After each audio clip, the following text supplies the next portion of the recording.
Hello everyone, I am doctor Kanishka Kaushik. Welcome you all on toppers top. तो आज ही आप कह रहे थे कि मैम वीडियोस और क्यों नहीं आ रही है, तो मेरे को ये आपके लिए इंपॉर्टेंट वीडियो लगी, इस वजह से मैंने जस्ट अभी बनाई है। प्लान नहीं था इस वीडियो का कोई भी आने का। तो यहाँ पे बेसिकली क्या है कि startup India seed fund scheme जो है उसको लॉन्च किया गया है हमारे commerce and industry minister Piyush Goyal के थ्रू।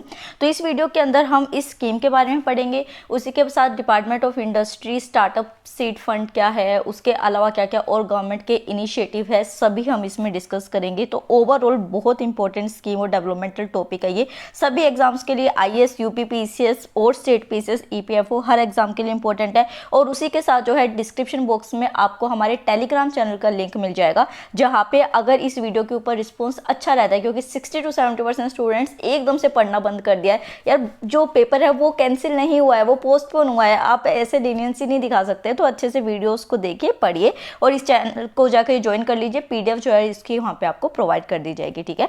तो चलिए शुरू करते हैं। तो यहाँ पे क्या है कि न्यूज़ के अंदर क्यों है, क्योंकि startup India seed fund scheme launch किया गया है, सिंपल सी बात, ठीक है। अब ये जो स्कीम है ये क्यों लॉन्च की गई है, तो देखिए क्या है कि स्टार्टअप इंडिया इनिशिएटिव जब शुरू किया गया था उसकी अब 5th एनिवर्सरी मनाई गई है, ठीक है।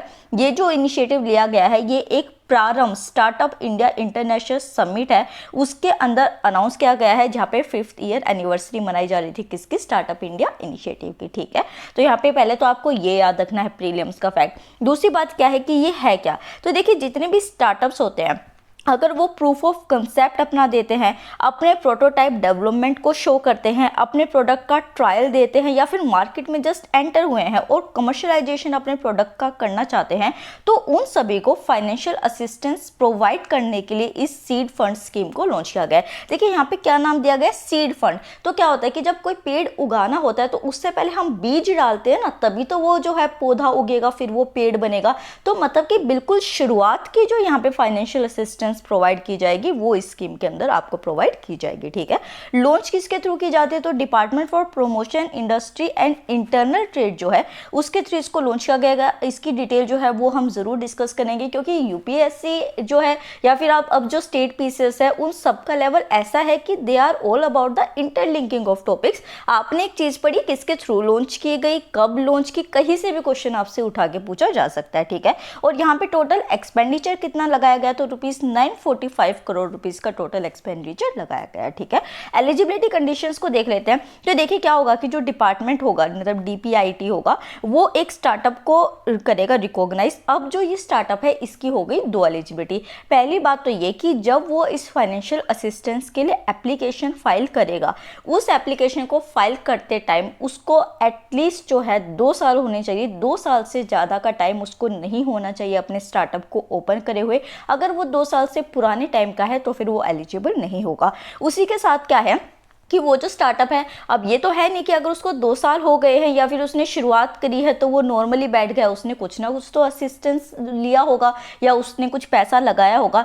तो यहाँ पे उसको सिर्फ जो है ₹10 लाख तक का मॉनेटरी सपोर्ट मिलना होना चाहिए। अगर उसको 10 लाख से ज़्यादा का सपोर्ट पहले से प्रोवाइडेड है तो फिर वो एलिजिबल नहीं होगा किसी भी स्कीम, मतलब इस स्कीम के अंदर आने के लिए, अगर उसको सेंट्रल या स्टेट गवर्नमेंट से 10 लाख से ज़्यादा का मॉनेटरी सपोर्ट मिला है, ठीक है। तो ये दोनों एलिजिबिलिटी अच्छे से याद रखनी है आपको। उसके बाद फीचर्स की बात करते हैं। तो देखिए यहाँ पे टोटल जो है एस्टिमेट लगाया गया है कि 3600 एंटरप्रेन्योर्स जो है उनको यहाँ पे करा जाएगा सपोर्ट। किसके थ्रू किया जाएगा, 300 इंक्यूबेटर्स जो है उनको यहाँ पे अपॉइंट किया गया है इस काम के लिए। और कितने टाइम के लिए किया गया है, तो आगे आने वाले 4 साल के लिए ये सपोर्ट प्रोवाइड किया जाएगा, ठीक है। उसी के साथ क्या होगा कि डीपीआईटी जो है एक एक्सपर्ट एडवाइजरी कमेटी को लॉन्च करेगा।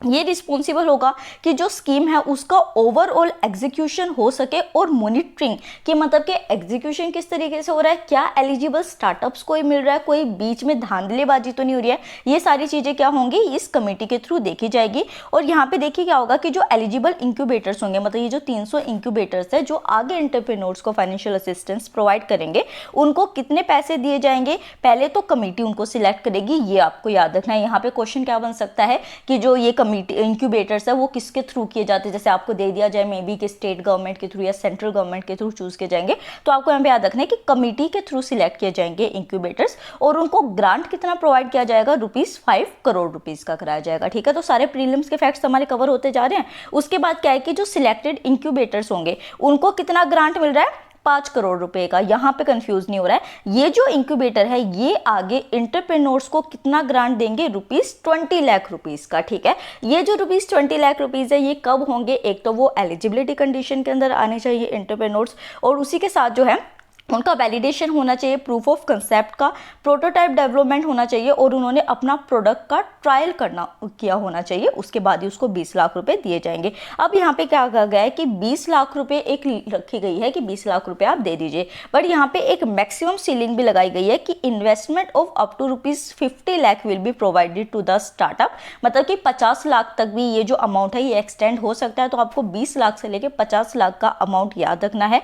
कब किया जा सकता है, जब वो मार्केट में एंटर हो रहे हैं, जस्ट उन्होंने स्टार्ट किया है। कमर्शियलाइजेशन उसको अपने प्रोडक्ट का करना है, या फिर कन्वर्टेबल डिबेंचर्स के थ्रू उसको स्केल अप करना है अपने प्रोडक्ट को या कंपनी को, या फिर डेट लिंक इंस्ट्रूमेंट्स, इनमें से किसी भी चीज के लिए उसको चाहिए तो ₹50 लाख दिए जा सकते हैं। एक्सपेक्टेड बेनिफिट्स इससे क्या है, तो देखिए क्या है कि अभी तक जो स्टार्टअप्स हुआ करते थे या फिर जो एंटरप्रेन्योर्स हुआ करते थे वो टायर 1 सिटीज में हुआ करते थे, तो उनको इजीली मॉनेटरी सपोर्ट मिल जाया करता था। बट जो थोड़े से पिछड़े हुए एरिया जो होते थे, जैसे कि टायर 2 हो गया या टायर 3 रीजन्स जो हुआ करते थे, अब ज़रूरत है कि उनको जो है एक सपोर्ट प्रोवाइड किया जा सके, क्योंकि स्मॉलर टाउन्स जो होते हैं उनमें अप्रोप्रिएट फंडिंग नहीं मिलती थी। तो ये वाला पॉइंट जो है ये आप ये मत समझिएगा कि एक्सप्लेनेशन है, ये भी आपका प्रीलियम का फैक्ट्स ही है कि टायर 2 और टायर 3 रीजन्स जो है उनमें प्रोवाइड किया जाएगा अब मॉनेटरी असिस्टेंस। ठीक है, अब बात कर ली हमने सीड फंड की। अब जो स्टार्टअप इंडिया इनिशिएटिव है जिसकी 5th एनिवर्सरी पे इसको लॉन्च किया गया, मैंने क्या कहा था, इंटरलिंकिंग ऑफ टॉपिक्स, तो उसके बारे में देखते हैं। तो देखिए ये जो इनिशिएटिव था ये लॉन्च किया गया था ताकि एक स्टार्टअप इकोसिस्टम जो है वो कंट्री के अंदर शुरू किया जा सके। कैसे, इनोवेशन के थ्रू। और इसको कब लॉन्च किया गया था, 2016 के अंदर किया गया था। यहाँ पे जो एक्शन प्लान था वो 3 एरियाज के ऊपर फोकस करता था स्टार्टअप इंडिया का।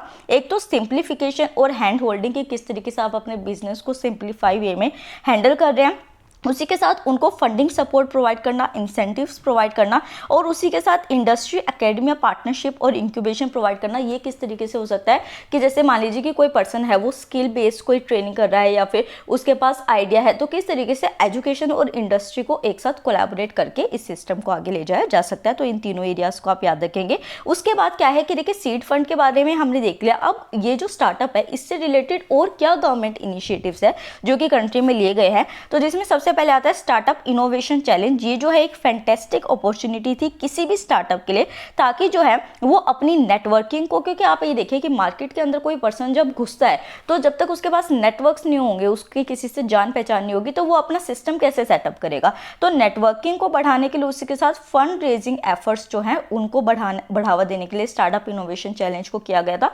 उसके बाद नेशनल स्टार्टअप अवार्ड दिए गए। अब आप ये देखिए कि आपके पास क्या है, आप जो है प्रमोशन के लिए करेंगे। अगर मान लीजिए कल को आप ऑफिसर बन जाते हैं तो आपको एक आ जाएगा कि आप ऐसा ऐसा काम करेंगे तो आपको अवार्ड दिया जाएगा, आपकी प्रमोशन हो जाएगी, तो आपके मन में और एक जो है मोटिवेशन आएगा कि नहीं मैं अच्छा काम करता हूँ। तो यहाँ पे स्टार्टअप अवार्ड जो है इसको शुरू किया गया ताकि जो है आउटस्टैंडिंग स्टार्टअप्स जो है उनको रिवॉर्ड दिया जाए, ताकि वो लोगों की नज़र में आए, वो और अच्छा अपना काम परफॉर्म कर सके, जिससे कि कॉम्पिटिशन और ज़्यादा इंक्रीज हो। उसके बाद जो है HCO स्टार्टअप फोरम को लॉन्च किया गया। ये ऐसा फर्स्ट एवर इस तरीके का जो है वो फोरम लॉन्च किया गया था शंघाई कोऑपरेशन ऑर्गेनाइजेशन के थ्रू। ये कब किया गया, अक्टूबर 2020 में ये लॉन्च किया गया था। तो आप देख सकते हैं, मैंने यही बात आपको कह रही थी कि करंट अफेयर या फिर ये सारी चीजें होती है ये इंटरलिंकिंग होती है कि 1 साल 2 साल का भी करंट अफेयर लिंक करके पूछ लिया जाएगा, फिर आप कंफ्यूज रहेंगे कि पेपर में क्या आया है। ठीक है, तो यहाँ पे स्टार्टअप इकोसिस्टम को कलेक्टिवली इंप्रूव और डेवलप करने की बात कही गई। उसी के साथ प्रारंभ, जिसमें ये सेटअप किया मतलब कि लॉन्च किया गया है, तो ये जो एम है ये बेसिकली क्या करता है कि स्टार्टअप्स जो होते हैं या फिर जो यंग माइंड्स होते हैं उनको एक प्लेटफॉर्म प्रोवाइड करता है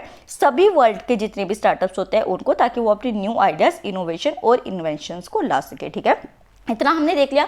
अब सीड फंडिंग के बारे में डिस्कस करते हैं। जैसे मैंने शुरुआत में एक छोटा सा जिक्र आपके सामने किया था, तो एक सीड फंडिंग क्या होता है कि ये एक फर्स्ट ऑफिशियल मनी जो आपको मिलता है, मतलब कि आप अपना पैसा तो लगा रहे हैं पर बाहरी तौर से जो है, चाहे वो सेंट्रल गवर्नमेंट हो, स्टेट गवर्नमेंट, आपका कोई रिश्तेदार है, फ्रेंड है, कोई भी आपको दे रहा है, ऑफिशियली बाहर से आपको सपोर्ट मिलता है, तो उसको हम क्या कहते हैं, सीड फंडिंग कहते हैं। ठीक है, ये जो है ये कंपनी को हेल्प करता है कि वो अपने फर्स्ट स्टेप को फाइनेंस कर सके। फर्स्ट स्टेप जो है वो कुछ भी हो सकता है, उसको मार्केट रिसर्च में पैसा पैसा लगाना है या फिर अपने प्रोडक्ट को डेवलप करना है। और यहाँ पे जो इन्वेस्टर्स होते हैं सीड फंडिंग सिचुएशन में, वो कौन से होते हैं, जो फाउंडर होते हैं, फ्रेंड्स हो गए, फैमिली हो गए, इंक्यूबेटर्स है, वेंचर कैपिटल कंपनीज है, ये सारे क्या हो जाते हैं, सीड फंडिंग के मेन जो होते हैं इनिशिएटर्स होते हैं। तो इसके बाद क्या है, जो मेन यहाँ पे आते हैं लोग जो कि सीड फंडिंग प्रोवाइड करते हैं, वो होते हैं एंजल इन्वेस्टर्स। एंजल इन्वेस्टर्स क्या होते हैं कि जो वो पैसा लगा रहे हैं वो उसमें प्रॉफिट नहीं ले रहे हैं, ठीक है, तो उनको हम क्या कह देते हैं, एंजल, मतलब कि एक तरीके का फरिश्ता जिसने आके पैसा प्रोवाइड कर दिया। तो यहाँ पे एंजल इन्वेस्टर क्या है, वो रिस्कियर वेंचर्स को अप्रिशिएट करते हैं, स्टार्टअप्स को हेल्प करते हैं, और उसके बदले में वो क्या कहते हैं कि जो भी आपकी कंपनी है उसमें आप हमें इक्विटी स्टेक प्रोवाइड कर दीजिए in exchange for their investment. तो ये वाला पॉइंट भी आपको याद रखना है कि एंजल इन्वेस्टर बदले में क्या लेते हैं, ठीक है। नेक्स्ट आ जाता है और लास्ट यहाँ पे जो कि मतलब लॉन्च किया गया है department for promotion of industry and internal trade के थ्रू, कि ये क्या है। तो देखिए ये जो डिपार्टमेंट था इसको पहले department of industry policy and promotion कहा जाता था, बट अब इसका नाम बदल के इंटरनल ट्रेड जो है वो ज्वाइन कर दिया गया है। कब किया गया, जनवरी 2019 के अंदर किया गया। ये किसके अंदर आता है, तो ministry of commerce and industry के अंदर ये आएगा।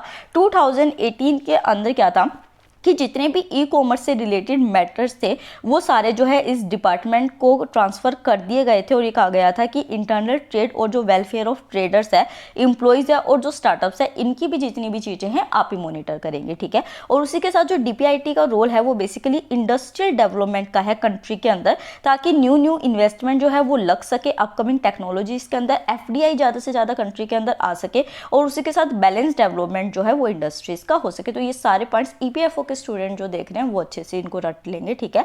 लास्ट में देख लेते हैं लास्ट स्लाइड ऑफ टुडेज की मेजर एंगेजमेंट्स क्या हैं DPIT की। तो देखिए बिजनेस रिफॉर्म एक्शन प्लान के ऊपर DPIT का बहुत बड़ा रोल होता है। स्टेट्स की रैंकिंग करना बिजनेस के बेसिस पे, उसी के साथ इंडस्ट्रियल कॉरिडोर्स को सेटअप करना, इन्वेस्ट इंडिया मतलब जो FDI की बात हमने करी है, ठीक है, तो FDI जैसी चीज़ों को और ज़्यादा अट्रैक्ट करना, और इसी के साथ मेक इन इंडिया इनिशिएटिव जो है उसको और आगे तक लेके जाना DPIT के मेन रिफॉर्म्स या फिर काम होते हैं, ठीक है। तो ये वीडियो आपको ज़रूर अच्छी लगी होगी। PDF आपको टेलीग्राम चैनल पे मिल जाएगा। अगर रिस्पॉन्स अच्छा हुआ तो दिस इज़ कंडीशन, तो शेयर कीजिए ज़्यादा से ज़्यादा वीडियो अपने फ्रेंड्स के साथ, और वीडियो को लाइक कीजिए, चैनल को सब्सक्राइब कीजिए। Thank you so much.